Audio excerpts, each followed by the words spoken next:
free world dial-up, and we heard about a thing called Asterisk, and we talked to people for free all over the world, which was a huge thing then. It's nothing now. That comes with my 10-euro plan. But at the time, this was a big deal. And so I wanted to go a little bit over. There's been so many amazing things discussed in the last couple of days, and more tomorrow. This technology, as amazing as it is, came from kind of nowhere. Someone decided that things could be represented with zeros and ones.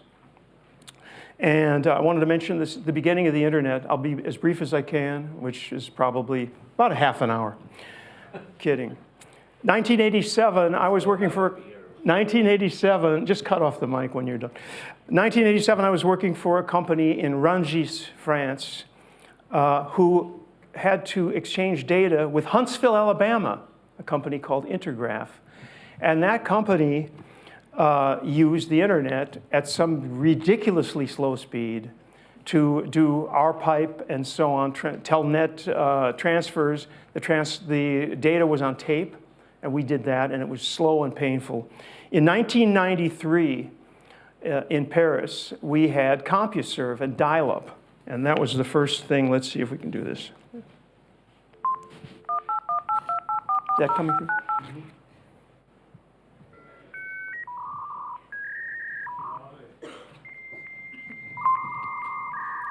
Is there anyone in this room who has not heard that sound in person? Daniel said. I mean, some of you are pretty young, so maybe you haven't heard that. Actually, you've heard it on YouTube or something, but is there anyone really who has never heard that sound? I don't see a single hand go up. You know, that was a 9,600 baud modem, and I grew up with 110 baud modems, which had a different signal. So that's right. That was the late one. That's right. And at the same time in France, we were talking on 1200 baud /75. Also, I was in Best Buy or whatever, whatever it was in the States around that time, because I found a 28.8 modem. And the guy behind me said, "Do you need a special line for that?" Now you think about the relation, somebody can do the math, 28.8. Today I have a gigabit fiber at home. We pay about 50 euros for it a month. And that's 950 down, 230 megabits up. Pretty crazy. The point, which I need to find on my is, no, we're getting there, just another minute. So in 1996, I met on the Expatriates Forum of CompuServe a guy who became a friend. He and his wife were moving to France. We became close friends, and he goes, "Hey, there's this thing called the internet." Because CompuServe, AOL, those were the walled gardens. We didn't really know internet. You couldn't get internet, not straight through. You were in their place. And on that same forum, someone posted something about, do you know anything about sites, websites? Can anybody do anything? Only one person answered, me. I said, "What do you want to do?" I knew practically nothing. And we founded a company based on their account and worked their internet communication for 20 years. And the reason I tell you that story is because everything you do on the internet will have some kind of an effect. It's almost a karmic thing. So the social media stuff, we've all been playing around with it all day today. But someone somewhere will see it, and someone might be interested in 2600 hertz, or someone might be interested in Tim's presentation. I mean, it goes on forever. We've all, he says no, but we've all seen this stuff before, but there are other people out there on Twitter, on Facebook, or on the other social media who have not seen it. So first question for our participants, and you please identify yourselves, Jenny's already got a mic, is what channel do you, or channels that you're willing to reveal publicly, what is your go-to thing for communicating with somebody? WhatsApp, email. Email's the lowest LCD, right? Email, SMS, those two are the bottom and longest and oldest. IRC. I'm asking you guys. Yeah, pretty much texting and voice calls. That's I don't usually do WhatsApp. Okay. Okay, you can go now. No. We're going to do a couple things here. Go ahead. Identify yourselves, please. I'm the unlucky wife of Randy. Is your mic on? Can you hear? I'm low tech, so if you could help me. Oh, okay, thank you. Okay, so I'm Doctor, I'm Randy's wife, long-suffering. which is also a college professor in an international business school, and I work mostly on innovation marketing. So I'm not technical. I'm at the bottom of the pile. When I communicate with my students or my friends, it's text, phone, and less email, because we have so many emails that we give up. At least I give up. And I'm afraid I miss a lot of emails, so now I text. You never answer mine, I know that. That's your part of the problem.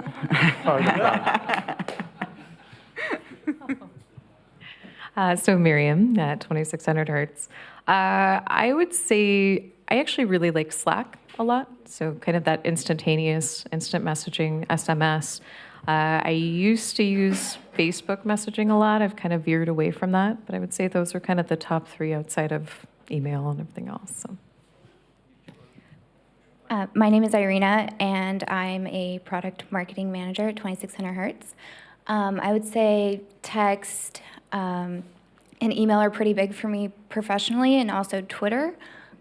Personally, also like WhatsApp and Instagram is really big for me, but not really big for professional interactions.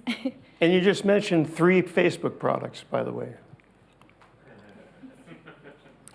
So I prefer direct communication. I tricked my friend Daniel to gather all my friends in a room to have intelligent conversations during my birthday, but you revealed the plan. I had a talk a few years ago where I repeatedly said, federate or die.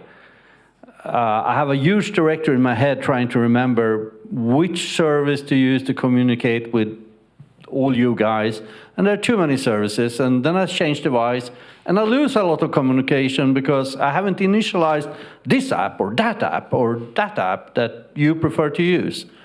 We need federations here. I don't want to keep this directory in my head, because as I'm getting older, I will have another birthday next year, things disappear. I need computers to solve the problem, and they don't.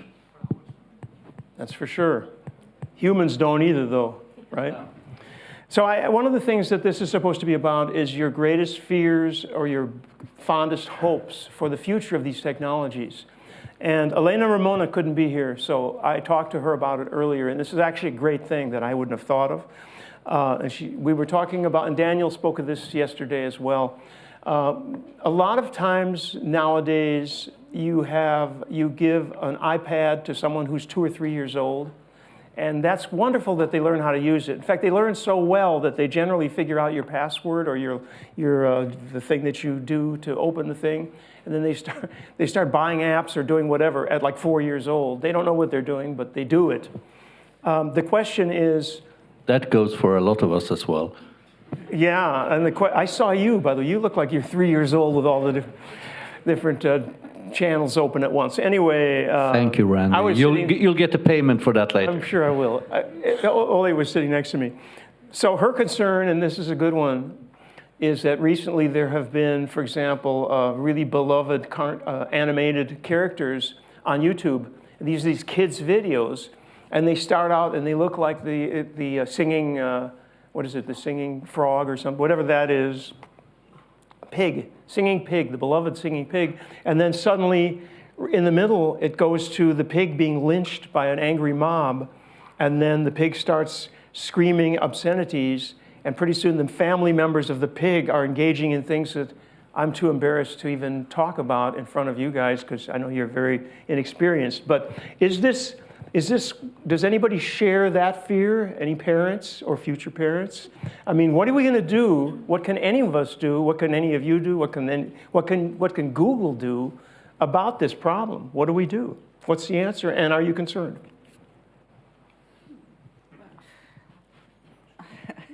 Okay, I'm going to start. As an educator, it's true that it's concerns we have. Okay, my students are supposed to be young adults, but they are pretty much they belong to a visual generation more than talking.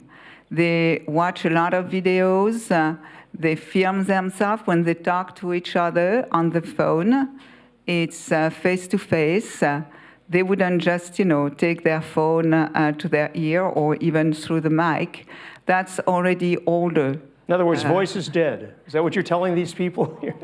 No, I wouldn't go that far because, they talk, but they talk face-to-face. Because everything that is videos, image, everything that moves, that attracts their attention, that's what they care about. And I noticed that when I teach, you can't lecture anymore, which is very nice for me, but you have to have images, So I noticed that for example, my PowerPoint presentations, they're just images. And I click, I fit them and I click. And that's it. I show them images, they comment the images, we talk about that. That's what they care about. So that's true that if I had a young child, I would be worried about, giving such a wide access to this visual world because it's everywhere. Not only on YouTube, but all over the TVs, the TV channels and everything. So it's a real concern. And a great example of that is Ule. Years ago, he was doing this. He would take his vacation photos and use them in slideshows. Am I right? Oh dear. Did you notice? Yeah, I noticed because that was when a lot of people just had line after line of text. Yeah, Who else? no one listened to me because they just looked at the pictures. Anybody on this? There's plenty of other topics, if you want to. They're in. I just think it's interesting how, I can't think of an example off the top of my head, but for like CEOs of big tech companies, a lot of the time you'll hear that they don't let their children access technology until they're a bit older. And it's just ironic because they're part of this big organization that's all about technology, and yet they don't want their kids on technology. Well, it's not really about technology. This is a pet topic, so stop me if I'm going too far. Hold it. Okay. Go ahead. Thank you. That was a SDP offer answer two-way session, by the way, with send only, receive only, and inactive. Are you with me? Okay. I grew up in a society called the Kingdom of Sweden, where we had 2 TV channels, we had 2 radio channels, and everyone in Norway and Denmark listened to them as well. Books were regulated, school training was kind of regulated, everything was audited, everything was reviewed by someone from the state, people took care of us. At the same time, we're also a secular society, religion plays less and less of a role, which meant that a generation grew up without any understanding or, I would say, knowledge about how to discuss ethics and morale. And people blame the internet, but the same goes for going into a store and you find books from all over the world. You find magazines from all over the world that we didn't have. So parents aren't really able to handle this situation. They find themselves at a loss of words or reasoning. And that means they rather block the whole thing and escape, or say to this teacher in school, you have to solve this, which is stupid because it's real up to the parents and the society at large. So this is an interesting kind of gap, and the reason why I spent some time studying philosophy and ethics and trying to at least educate myself is, my kids are lost, they moved out, but at least I can handle the situation better now, I think. So what's your excuse for not joining us Friday if your kids moved out? For years it was, I can't, my kids, the family dinner. Well, open your door and I'll be there. Okay, perfect. Anybody else on that? danger? I'm going to just tag on a little bit because I think it's a component of two things. I think parents do need to kind of be a little more proactive, as we kind of evolve as a culture and our technology evolves. There's more out there that probably wasn't there 10 years ago. So I think having those conversations preemptively to kind of explain, like, try to stay away from this for a little bit, or it's bad, or whatever the conversation is. But I also think there's a component that falls on the responsibility too of some of these technical companies, right? So they have algorithms that do searches. I was at Facebook for a very short time, but there was more accomplished when they actually worked with humans. So they would have groups of people that would go through, and it was a very tedious process. No one wants to sit in front of a monitor and go through ads all day.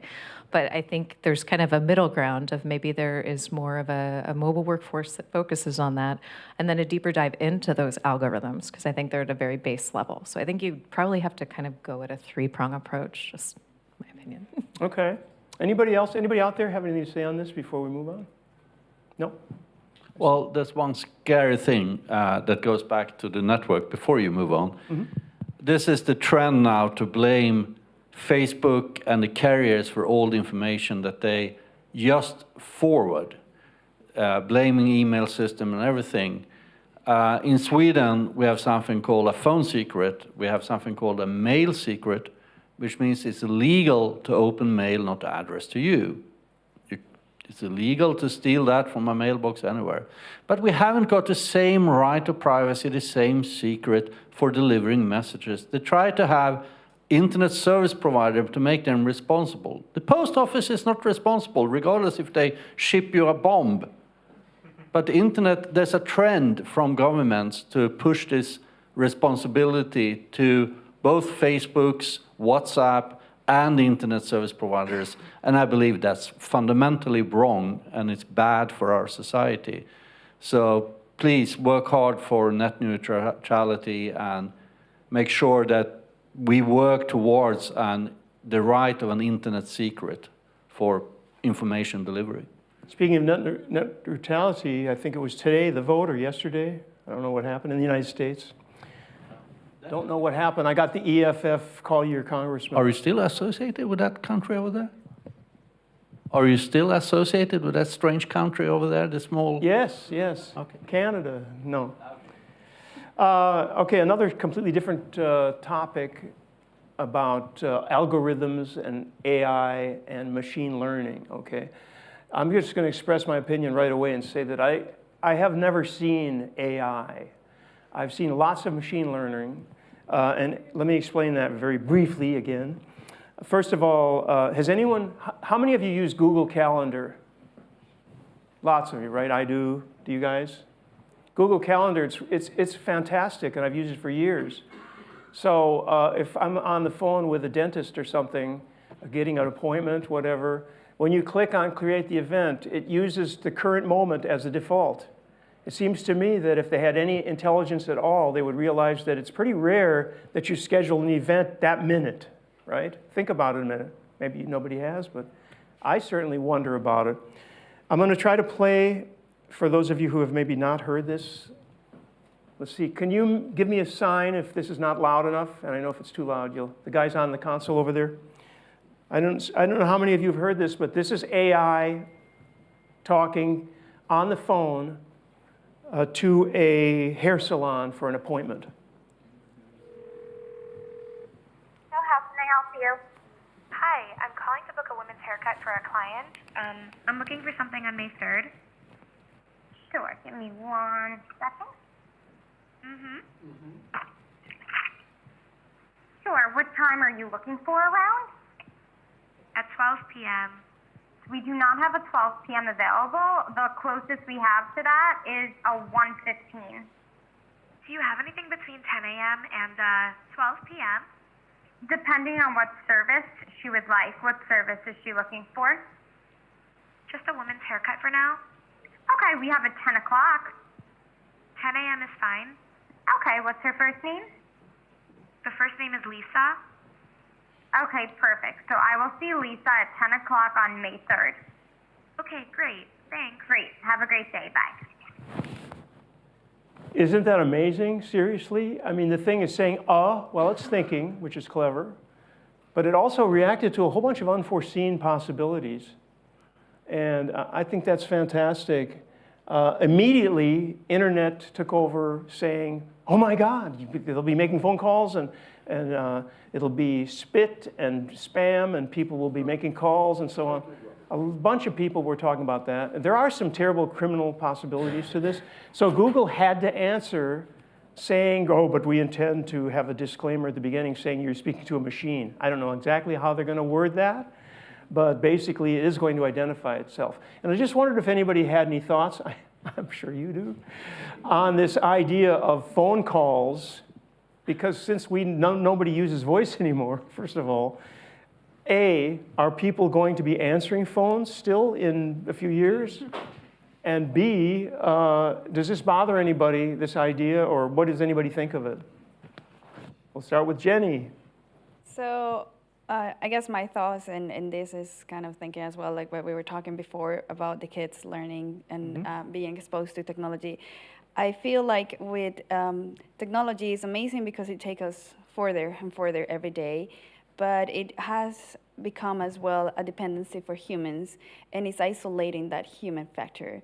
And it's really sad to see the new generations, how less interaction they have. So the fact that I can have my computer creating all this appointment and saving time and making my life easier is as well making me, in my way, on my point of view, less social or like less human in some way, in my way of seeing it. So for me, it's really not that I look forward for it. And well, of course, I'm not super busy and like, you know, have 10 appointments on the day and stuff. I need help with that. But I wouldn't be like looking forward for everyone using this type of advantages. You guys, you live with a geek. Do you guys have a home assistant or anything you can talk to tell it to turn the lights on and off? We do. We do have Alexa spying on us all the time. Good one. And it's very useful. It's very good. But at the same time, you have to know the limits to use it. So like everything. And like we were saying about parents, it's not just giving a tool, it's teaching how to use a tool and how to be really limit to the values. Who's next? Who's on first? Okay, so You live with a geek and you don't have any home assistants. no, but I think that if I had an assistant who could just take care of the boring part of my life, like taking a hair appointment or nail appointments or dentist appointments or things like that, I would gladly let this machine take over and organize, all those little boring details or make, train reservations or plane reservations and things like that. That could be easy, and I don't think I'm not afraid about, losing this social aspect of my life, maybe because I spent most of my days surrounded by young people, at the university and at the school.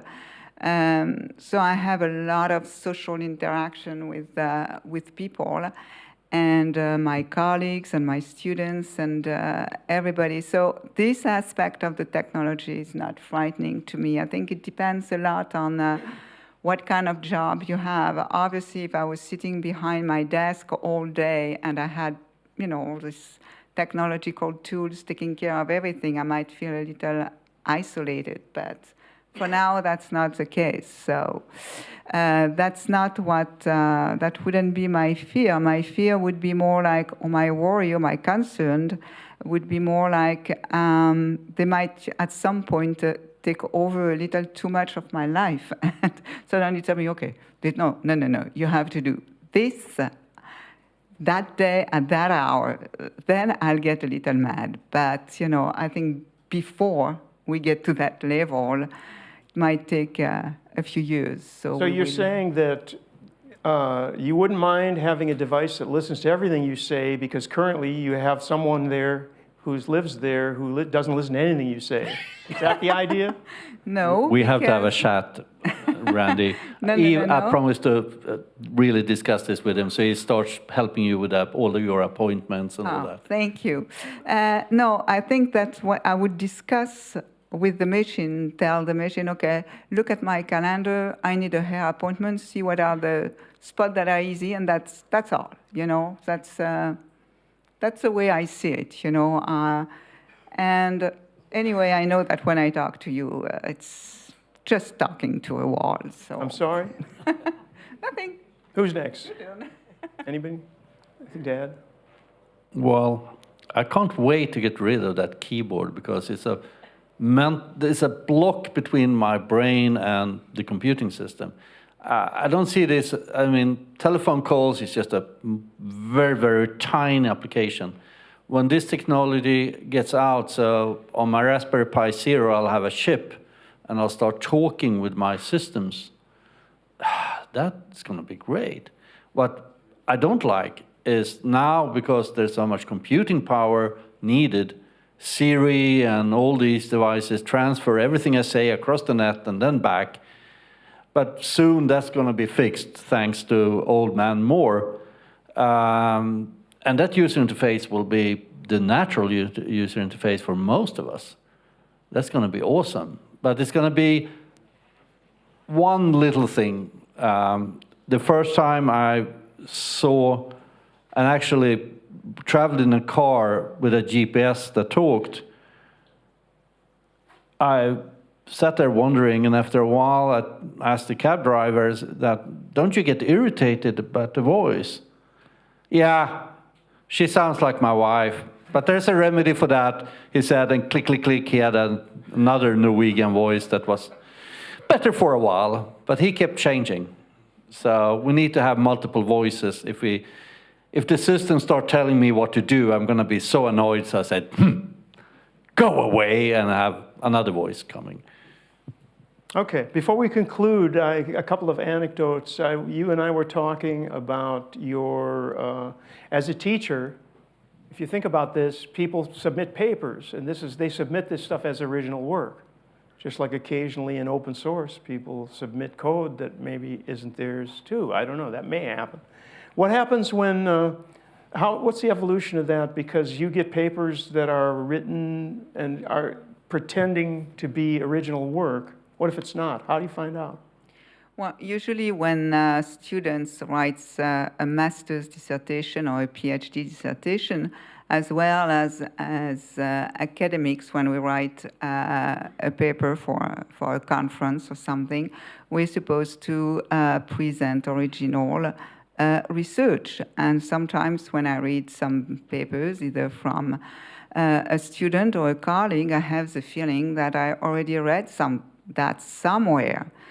So since it happened more and more often, we launched an organization, an association of teachers and professors and researchers, and we asked a company to create a software called Kamailio.net that allows us to put a dissertation or an article, we feed the software with the article, and the software comes up with everything that has been copied and pasted. And that's very embarrassing because this is a proof that somebody cheated, and that's not the point of academic research. And besides this pasted and copied problem, what I noticed, especially with the younger students, is that they're so used to find all the information very easily that sometimes they look a little like a sponge, you know. They get all the information on the net, and they just tell you, well, I read this and I read that, and they don't check their source. They don't try to find different sources to make sure that the information they got is the same everywhere, which means that it might be the truth. And that affects their analytical skills. They just present facts. They don't analyze the facts anymore. And they can't go further in their logic, in their thinking, in presenting original ideas. And when you want to major in marketing, and especially in innovation marketing, if you can provide original ideas, if you can think out of the box, well, maybe you want to get into another into another field, because we need this imagination. We need people who can answer a challenge, who can think out of the box, who can provide answers, ideas, open path to ideas and to new creative ways of thinking. Anyone else on that? Or maybe from the room, anyone, just Sure. make a sign. We are here ready for your comments or remarks or additions. I'm looking forward for this AI to detect when a new bug is introduced in our software and fix it before merging. And alert us if the bug was actually copied directly from another piece of software. That's a serious copyright infringement. But I do agree, I see more and more people joining our business that don't try to learn how thing works. If they can't find a solution to a problem by Googling and copy the solution, copy and paste it, they can't solve the problem. And I'll almost rip the computer away from them and say, hey, think. It's this and that, and there's a solution. But it's really, really hard for them to leave Stack Overflow and other sites and start learning. So it's just a copy and paste way of working, and that's going to seriously affect our systems in the future, I believe. Yeah, I was going to ask where everybody goes to look things up, and Stack Overflow is probably number one. I think that's known, right? What else is there with relation to trying to find information? Of course, Kamailio.org. Kamailio.org is good. We have documentation for everything, every problem you need to solve. It's all up there. And if you can't find the proper documentation, blame Henning. Okay. Blame the AI not pushing it yet. All right, final thing promised. I'd just like to ask everybody in the room if somebody would raise their hand if you know anyone, or if it's you or a friend, who has met their mate on the internet. And has anyone ever been married because of an internet app or item? Or no? Because I do. Do you? Does anyone here? You do? Yeah. I mean, it's a thing. It happens. And that was just the intro to what is either the best or the worst thing that's happened to you, that's happened like over the internet or because of it, or some relation to information technology, even in an office, but mostly online. I can add here that, okay, I haven't got married by meeting over the internet, but I stayed married due to the internet for a while my wife was still studying in Spain. I was working in Germany, so keep the relation a bit close, even it was at the beginning, and also with the family back in Romania. It's just to start here the discussion. Right, right. By the way, she told me you spend too much time on the screen. She says that she's not worried about the kids, it's you. Yeah. Playing, after coding, it's at the screen. Watching YouTube recording of the last edition of Kamailio World, because I couldn't watch live most of them, but, Does anyone have the best or the worst story to relate at all? I'd love to hear it. I actually met my husband on an online dating Oh, there web. you go. Yeah, I completely hated that whole experience. So he just signed on to the one app, met me, and was like, this is the best thing ever. I was like, that is all garbage. It's awful. But it ended up working out. So It sometimes does. And I do know people. I believe there was even a marriage caused or aided by the VUC. And I know a couple of people have gotten jobs. Again, when you're online, things can happen. And I think it depends a lot on your own attitude, our own attitude, however you want to put it. So I'm kind of a big fan. There we go. Michael.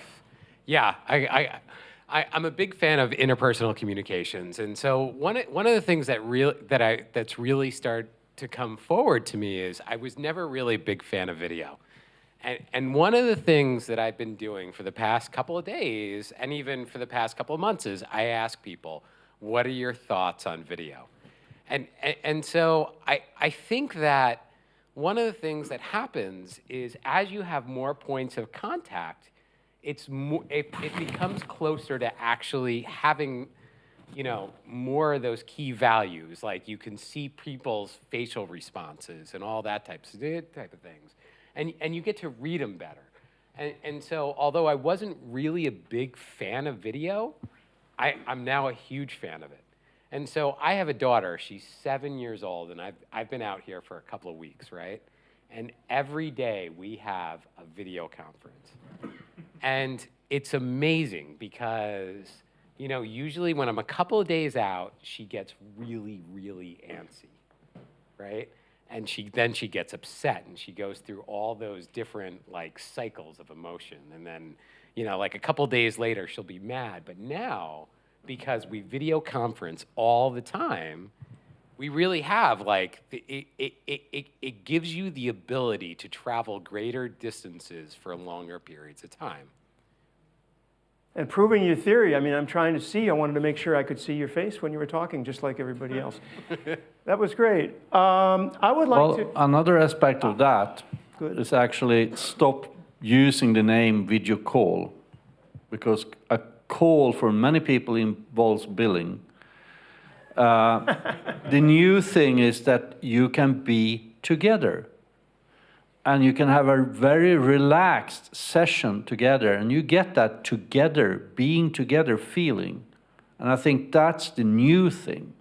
I have a sister in Mexico, and when she moved there, I mean, she placed collect calls to me, and I looked at the watch and said, yeah, yes, bye, because I paid the call. Nowadays, we can turn on video. I see what she sees. She shows me stuff. I show her stuff. My dog, my garden, the bloody snow in the winter. But there's no time pressure. We can leave it on for a long time and get that feeling back of being together. I think that's the critical thing with video over the net, video and audio. Anybody else? Daniel is carefully scanning the room for hands. Otherwise, I just wanted to mention, first of all, Daniel deserves a huge thanks, because all this talk of video and voice, you know, this would be nothing. Here we are all together in the room. If you've seen somebody that has interesting information, as I told someone a few minutes ago, you may not have the need to contact anybody that you've seen here today. Maybe it'll be next year or 2 years ago, as soon as we get time travel going, or in 2 years. And I mean, this has happened to me many times. I've been to conferences, I've met people, you know, something clicks, but you go, well, you know, I'm not into that game. And then suddenly you have a need to talk to those people. And you can always say, remember, we met at Kamailio World. How about a hand for Daniel? It's not over yet, but really, Daniel, thank you so much.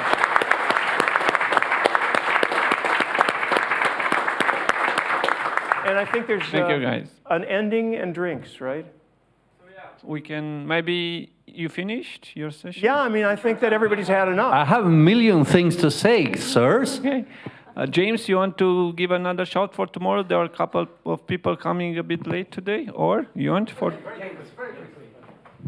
Very quickly. Right, tomorrow morning I will be going around with the list, the master list. It's all on a Google sheet. We're looking for a total of 15 players to come, and each one will give a 3-minute dangerous demo. We have lots of prizes. We've got the 4 main prizes, each one being a lead crystal glass trophy with 3D engraving. Very nice, very heavy as well. But then we've got a number of additional prizes floating around as well. So it is a prize-rich environment, all for 3 minutes worth of adrenaline-filled fear. It's well worth it. So I'll be floating around tomorrow, collecting names and titles for your presentations, and we will be executing this marvelous thing just before lunch tomorrow. So don't get left out. Come and find me. Get your name on the list if you want to play. Even if you don't want to come and play, get your name on the list. Thank you.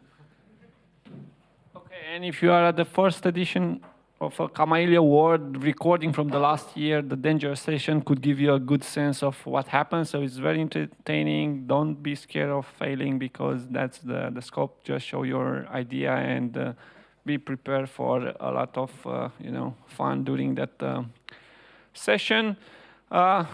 Before closing so soon, yes, they will probably as we get out, they will start serving us some drinks, beer, wine, and some finger food and some sandwiches, so we can spend a couple of 2 hours here chatting each other. Tomorrow we start again sharp 9 with very interesting presentation. Don't miss the free switch presentation. So sometimes I try to put those that are a bit more interesting in the morning, so I make people wake up. So don't party that much. And then we will continue on the same more or less fast pace of sessions.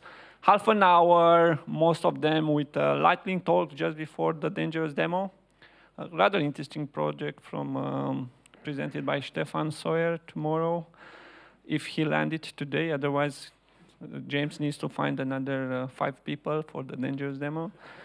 But then, again, coffee breaks and the usual lunch for the day. And we are supposed to finish by 5:30, maybe 6, depending on how it's going, everything. It was a bit of a rain, but I think it stopped. It's a bit cooler, but again, we can spend time here up to 9, 9:30 around, and then hopefully you'll have your own groups that maybe you go for either walking or having something extra around this area.